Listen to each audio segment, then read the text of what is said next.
Assalamualaikum warahmatullahi wabarakatuh. Video ini dibuat untuk memenuhi tugas akhir mata kuliah Sejarah Kebudayaan Islam. Sebelumnya perkenalkan, nama saya Nindi Sofi Rahmawati Arbiah, mahasiswa dari UIN Saizu Purwokerto, program studi Pendidikan Agama Islam. Di video kali ini saya akan membahas tentang Islamisasi Pakistan pada masa Zia-ul Haq, mulai dari latar belakangnya, bentuk kebijakan Islamisasinya, serta dampak dari kebijakan Islamisasi tersebut, dan juga respon atau tanggapan masyarakat Pakistan saat kebijakan ini diterapkan. Masuk pada pembahasan pertama, latar belakang berdirinya program Islamisasi ini. Nah, negara Pakistan ini berdiri pada tanggal 15 Agustus 1947 sebagai negaranya umat Islam India. Pakistan ini dulunya negara yang menjadi bagian dari negara India. Nah, mayoritas penduduk India yang tinggal di Pakistan semuanya beragama Islam.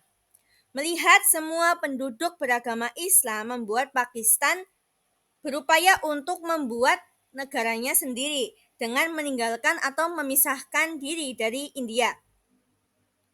Setelah terlepas dari India, membuat Pakistan menjadi negeri yang mulai mandiri dengan sistem modernismenya. Dilihat dari perkembangan Pakistan yang begitu pesat.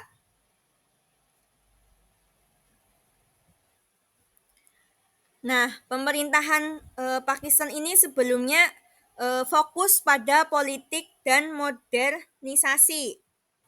Seperti mulai dari pada masa Muhammad Ali Jinnah. Nah, pemerintahan ini lebih fokus pada politik. Kemudian pada masa kepemimpinan Iskandar Mirza. Nah, kepemimpinan Iskandar Mirza ini juga tidak berlangsung lama karena kekuasaannya diambil alih oleh Jenderal Ayub Khan. Nah, pada masa Ayub Khan, Islam sudah berkembang ke model barat, yaitu model modern, mulai dari pemberantasan budaya tahayul. Kemudian pada masa Zulfikar Ali Bhutto. Nah, kebijakan ini lebih mengarah ke sosialisme Islam. Nah, sosialisme Islam ini ditunjukkan untuk bidang ekonomi, terutama di sektor pertanian dan industri. Nah, program Islamisasi ini menjadi agenda utama pada pemerintahan sesudah Ali Bhutto, yaitu pada masa Zia-ul Haq. Nah, disinilah Zia-ul Haq membuat kebijakan yang berbeda dari pemerintahan sebelumnya. Pada slide selanjutnya, kita akan membahas tentang apa saja bentuk kebijakan Islamisasi Zia-ul Haq yang diterapkan. Nah, pada bidang hukum, masa pemerintahan Zia-ul Haq ini melakukan pembaharuan hukum di Pakistan seperti pelaku mencuri, pelaku minuman keras, pelaku berzina yang tadinya diancam hukuman penjara dan denda diganti menjadi hukum potong tangan, rajam, dan hukum cambuk. Zia-ul Haq juga memperbarui mahkamah syariah dengan memasukkan para ulama sehingga bisa menentukan perkara dengan syariat Islam. Nah, Zia-ul Haq juga mengembalikan adanya Dewan Penasehat Presiden. Nah, tujuannya untuk memperkenalkan Islam bagi pemerintahan agar Islamisasi negara dan masyarakat di Pakistan terlaksana. Nah, selanjutnya pada bidang politik. Setelah meninggalnya Ali Bhutto ini memberikan kesempatan bagi Zia-ul Haq untuk memulihkan situasi dan kondisi di Pakistan. Nah, beberapa kebijakannya yaitu membebaskan hukum darurat perang, menciptakan Dewan Penasehat Federal, dan gerakan pemulihan demokrasi. Selanjutnya pada bidang ekonomi. Nah, pada masa Zia-ul Haq ini mulai diberlakukannya adanya zakat pertanian. Nah, teknis pengumpulannya ini secara administrasi. zakat seperti zakat kekayaan sebesar 2,5%.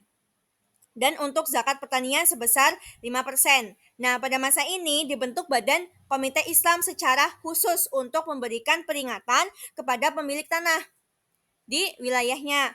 Nah, Badan Komite ini diangkat langsung oleh Kementerian Keuangan Negara. Selanjutnya pada bidang pendidikan. Nah, pada masa Ziaul Haq ini pendidikan merupakan kekuatan Islamisasi paling besar selain media massa. Nah, kebijakan yang dilakukan antara lain menjadikan bahasa Urdu sebagai bahasa resmi di dunia pendidikan. Ziaul Haq juga memerintahkan kepada seluruh rakyat untuk memakai pakaian nasional saat bekerja. Nah, para pejabat seperti dosen juga universitas dan pembisnis juga untuk menggunakan pakaian nasional Pakistan.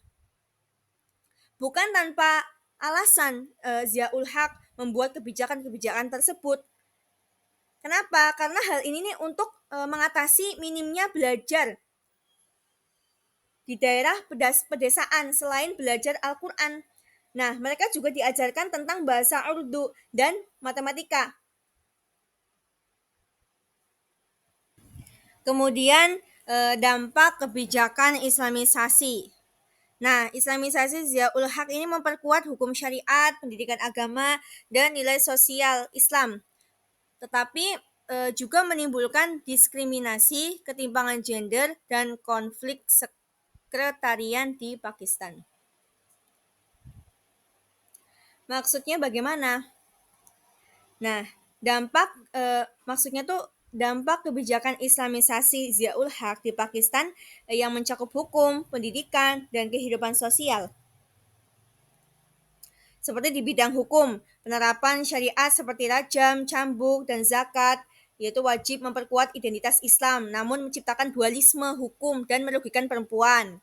Nah, kemudian di bidang pendidikan, kurikulum Islamisasi dan madrasah diperkuat, tetapi keseimbangan antara agama dan sains terganggu serta akses pendidikan perempuan terhambat.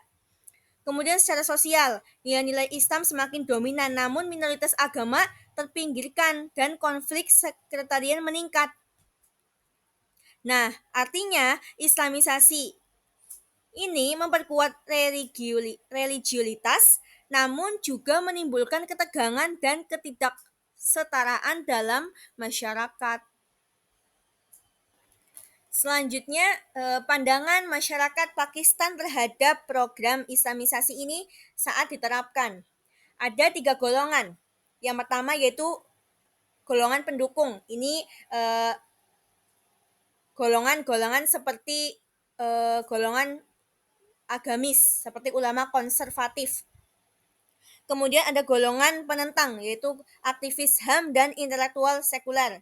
Kemudian golongan yang ketiga itu golongan yang netral, birokrat dan militer oportunis. Yang pertama ini golongan pendukung, yaitu golongan ulama konservatif. Kenapa mereka mendukung kebijakan Islamisasi ini? Karena mereka melihat kebijakan ini sebagai kemajuan Islam di Pakistan yang besar. Mereka merasa bahwa negara akhirnya mulai menyesuaikan diri dengan prinsip-prinsip syariat. Nah, peran ulama konservatif ini semakin diakui juga dalam perumusan kebijakan. Nah, bahkan melalui pembentukan institusi seperti Syariat Benses dan Federal Syariat Court, suara dan pandangan ulama memperoleh tempat yang lebih formal dalam sistem peradilan negara.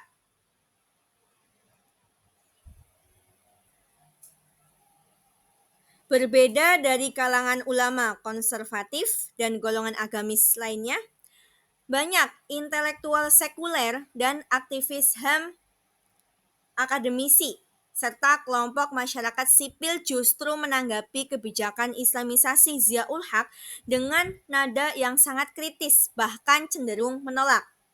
Mereka melihat bahwa program Islamisasi bukan semata-mata gerakan religius, tetapi lebih sebagai strategi politik Zia-ul Haq untuk memperkuat legitimasi kekuasaannya yang diperoleh lewat kudeta militer. Menurut mereka, agama dalam pandangan mereka telah dimanfaatkan sebagai alat untuk membungkam oposisi dan memperkuat rezim otoriter.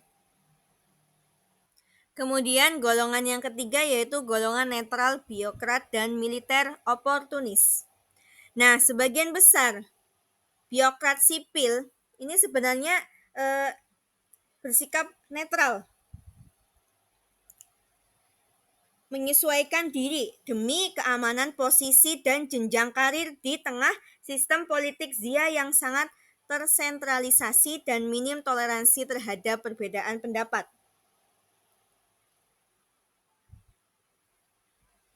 Kemudian keberhasilan kebijakan Islamisasi Zia-ul Haq. Nah, Zia-ul Haq ini berhasil mengislamisasi sistem hukum, pendidikan, dan ruang publik Pakistan. Ia menerapkan hukum syariah, mewajibkan zakat, memperkuat madrasah, serta menjadikan simbol Islam bagian dari negara. Kebijakannya memperkuat identitas Islam dan pengaruh kelompok Islamis di pemerintahan. Maksudnya, ini keberhasilan Islamisasi Zia-ul Haq terlihat dari kemampuannya mengintegrasikan prinsip-prinsip Islam ke dalam sistem hukum, pendidikan, dan kehidupan sosial di Pakistan secara menyeluruh. Ia ini berhasil menerapkan hukum Islam seperti Hudud Ordinance, membentuk mahkamah syariah, serta mewajibkan zakat dan asar melalui kebijakan negara. Nah, langkah-langkah ini tidak hanya memperkuat identitas Islam negara, tetapi juga memperbesar pengaruh kelompok Islamis dalam pemerintahan. Nah, Islamisasi Zia menjadi titik balik dalam sejarah politik Pakistan dengan dampak panjang yang masih terasa hingga masa sekarang. Berikutnya adalah kesimpulan dari materi-materi yang sudah dipaparkan tadi, yaitu Islamisasi Zia-ul Haq di Pakistan merupakan langkah sistematis mencakup hukum, pendidikan, ekonomi, dan budaya dengan tujuan menjadikan syariat Islam sebagai dasar negara. Seperti di bidang hukum diterapkan hukum hudud dan penguatan peradilan syariah. Di bidang pendidikan, kurikulum disesuaikan dan madrasah diperkuat. Kemudian di bidang ekonomi dilakukan reformasi anti riba dan penguatan zakat. Nah, kebijakan ini mendapat dukungan dari kelompok konservatif namun dikritik oleh kelompok sekuler dan aktivis HAM karena dampaknya terhadap perempuan dan minoritas Islam.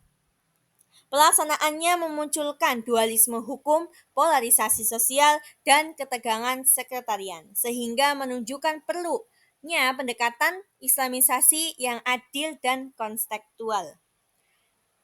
Demikian pembahasan kita tentang kebijakan Islamisasi di era Zia-ul Haq dan bagaimana masyarakat Pakistan meresponnya. Semoga video ini bisa menambah wawasan kamu tentang dinamika politik dan agama di Pakistan atau Asia Selatan. Kurang lebihnya mohon maaf. Sampai jumpa di video berikutnya. Tetap semangat belajar dan jaga terus rasa ingin tahumu. Wassalamualaikum warahmatullahi wabarakatuh.